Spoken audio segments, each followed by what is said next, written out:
So one thing we're asked very often is, can I automate token transfers from one of my splits accounts? And the answer is yes, and I'm going to walk you through how to do that today.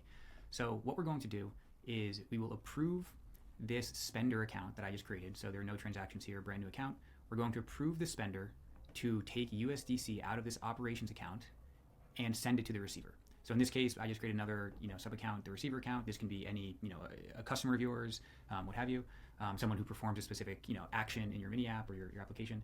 And so I'm going to use USDC, but this could also be any ERC20. This approve and transfer from those methods are on the ERC20 contract. So any ERC20 will work this way. So the first thing I'm going to do is I'm going to grab the address for USDC because we are going to be interacting with that contract directly. And then I'll come up here and I'll click custom transaction. So the account that we're going to use is operations, and let's paste in the USDC contract address, and then we will call the approve function.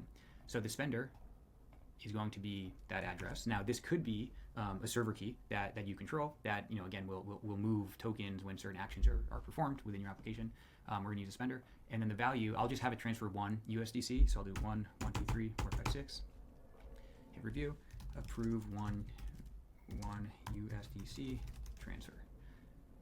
Okay, so because this is an on-chain state update, I will sign that transaction.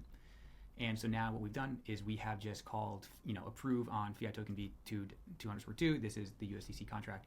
And so now this spender account can transfer funds from operations up to 1 USDC on base from the operations account directly to the receiver account. So let's do that. So let's we'll grab that USDC address again, and this time we'll go to the spender account, which again could be a server key that you control. Contract address is going to be USDC, and this one we will do the transfer from function. So it'll be from the operations account to the receiver account, and again we'll just transfer 1, 1, 2, 3, 4, 5, 6. Okay, hit review, transfer 1 USDC from ops to receiver. And I'm doing this from the spender account, right? So I am essentially using this authorization that we just did to pull funds from operations and send them to the receiver, and that already went through. So the receiver received that 1 USDC, and that should appear in a second, and the operations should have 1 less USDC. So instead of 25, it's 24, and let's see, received 1 USDC from operations. So it never went through the spender account. So that's how you can use custom transactions and the basic ERC20 methods to programmatically or automatically move funds, move tokens that are held in these accounts between different accounts.